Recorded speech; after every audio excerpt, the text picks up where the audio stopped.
सरकारला 4 महिन्यापूर्वी सांगितलं होतं आम्हाला मुंबईला यायचं नाही, आमची आरक्षणाची मागणी सोडवा.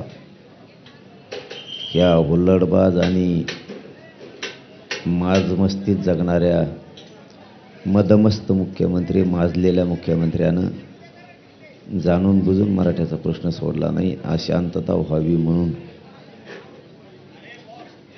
कोणाचंही ऐकलं नाही. मनमानी करणारा स्वतःचाच हाकीत होतो. तो म्हणून तसंच वागलं पाहिजे असा एकलखोरा आपल्या बुद्धीचा मुख्यमंत्री लाभल्यामुळं महाराष्ट्रात हे असलं व्हायला लागलंय. हुल्लडबाज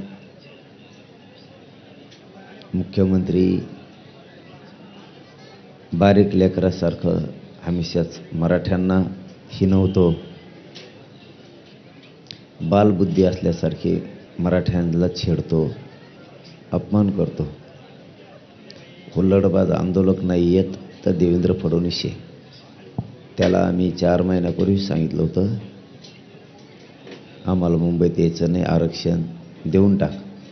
हे पत्रकार बांधवांनी सगळ्यात आधी समजून घ्या. गोरगरिबांच्या लेकराच्या भावना समजून घ्या. हुल्लडबाज सरकार एका पोरं आहेत.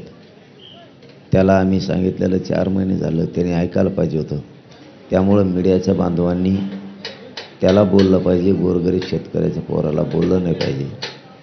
हे जरा समजून घ्या. आज आम्ही तुमच्या दारात येत, तुम्ही जर काही शब्दप्रयोग करताल तर मग काही मीडियाबद्दल आम्हाला पण विचार करावा लागणार आहे.